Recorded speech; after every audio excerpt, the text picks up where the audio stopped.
Hola amigos, bienvenidos a tu programa de educación médica continua. Te habla el doctor Néstor Ramírez.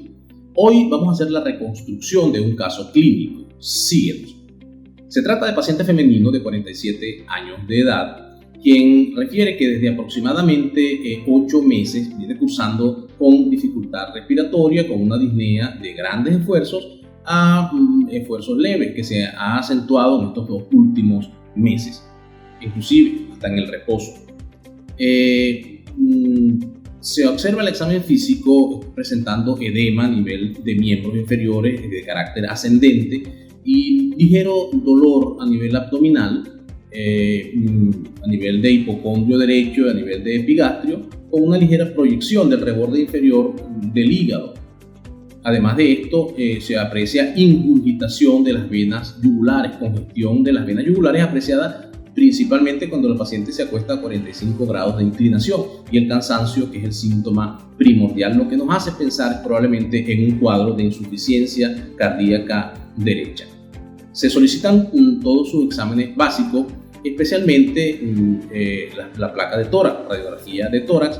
Ella nos trae una placa inicial del año 2020 anterior para hacer una comparación con la radiografía de tórax actual, y aquí se las presentamos.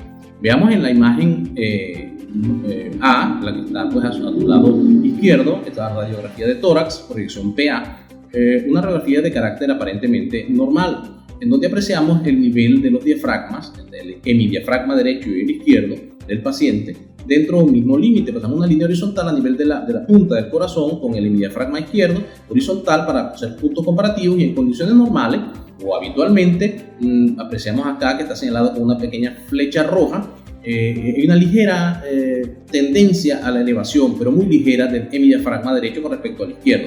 Pero en la radiografía actual del 24 del 2023, si hacemos esa misma comparación, observamos una elevación muy importante del hemidiafragma del lado derecho del paciente con respecto a la del lado izquierdo. Esto nos llama muchísimo la atención y se le solicita una tomografía axial computarizada tóraco-abdominal, de tórax y abdomen, y tenemos la siguiente imagen. Observamos acá en la imagen A, el hígado está congestivo, moderadamente o levemente congestivo, no extremadamente congestivo, sino levemente congestivo, con proyección hacia la base del pulmón derecho. Y observamos, nos llama mucho la atención, la aurícula derecha del corazón, que aquí la señalamos con la letra con AD. Vemos que hay un contacto entre porción del hígado y la aurícula derecha. Hay como un contacto ahí. En la otra imagen, la B, vemos si hay evidentemente un contacto, hay luce como una compresión de la aurícula derecha. Y efectivamente, cuando se realiza el ecocardiograma, aquí tenemos la imagen en 4 cámaras, podemos apreciar, vean las 2 aurículas y los 2 ventrículos. Vemos la aurícula izquierda en su esplendor, está amplia, y la aurícula derecha señalada con la letra AD. Observamos que está recta, está comprimida por una estructura sólida, un aplastamiento de esa aurícula derecha que representa acá probablemente al lóbulo izquierdo del hígado. Al haber pues una compresión a nivel de aurícula derecha, nos podría justificar la congestión, la ingurgitación yugular, la congestión en las venas del cuello, que la llamamos ingurgitación yugular, y los otros síntomas. Veamos la siguiente gráfica.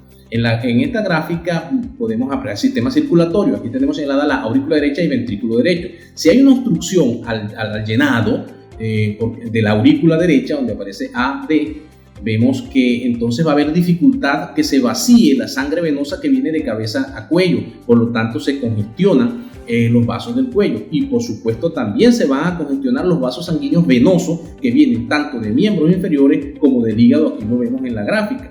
Entonces va a tener congestión del hígado y puede tener evidentemente edema en los miembros inferiores. Se procede, como dato curioso, a realizar, pues, habiendo la oportunidad a la mano, la fluoroscopia para observar este detalle, y se realiza la fluoroscopia y vean que acá el movimiento respiratorio, observamos que el hemidiafragma del lado derecho no se mueve prácticamente con respecto al del lado izquierdo. observen, el movimiento respiratorio se queda paralizado prácticamente a ese nivel, lo que nos hace pensar en algo muy curioso. Algo debe estar ocurriendo aquí con el hemidiafragma. ¿Será una parálisis o no? Precisando el interrogatorio clínico, recordamos que la paciente nos manifestó que cursó aproximadamente hace un año atrás, durante la pandemia, estuvo críticamente enferma con una neumonía y una pericarditis, y efectivamente nos damos cuenta, si vemos la siguiente gráfica, el dibujo siguiente, que la inervación del diafragma está dado por un nervio que se denomina nervio frénico, que nace pues de la región cervical, vértebras cervicales, de las raíces C3 a C5 cervicales, neurológicas. Vean acá, ahí está señalada con la flecha.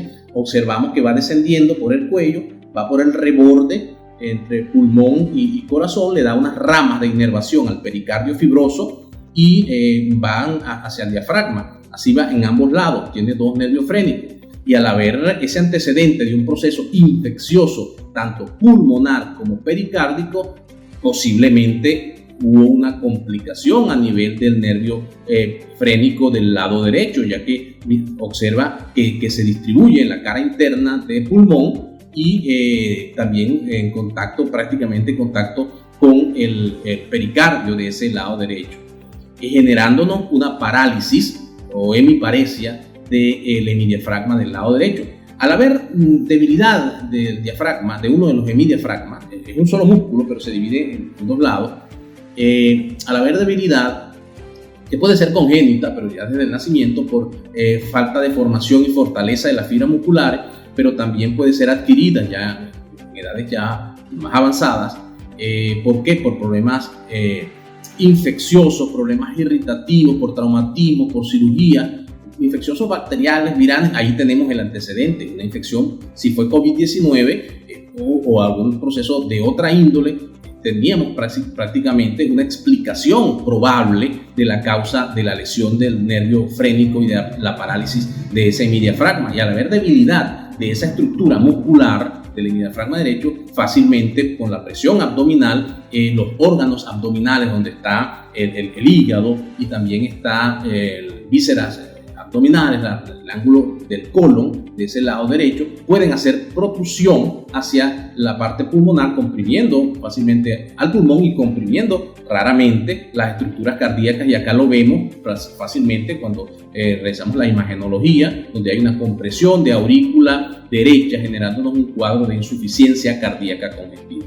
Un caso bastante interesante, muy raro, pero sí está descrito pues en la literatura. Apreciamos entonces lo curioso y lo delicado, y lo delicado, básicamente lo delicado y curioso de la medicina, y sobre todo de estos casos, que no todo es lo que aparentemente impresiona. Pensábamos que era un cuadro de insuficiencia cardíaca simple, por descompensación, por hipertensión o por otra razón, y resulta que es una hemiparesia o parálisis de uno de los hemidiafragmas con todas esas complicaciones adicionales. Entonces la paciente se le administra diurético para descongestionar el sistema cardiovascular, mejora clínicamente, se refiere pues a cirugía de tórax, donde es evaluada, se plantean pues algunas terapias con CPAP y BiPAP, que es presión positiva de oxígeno. Se habla también de probable estimulación diafragmática, estimulación eléctrica, son algunos procedimientos, o plicatura para fortalecimiento del músculo diafragma. Eso fue referido a cirugía de tórax, quienes se encargarán del caso. Gracias por tu atención. Si te gustó, dale like y continúa con nosotros.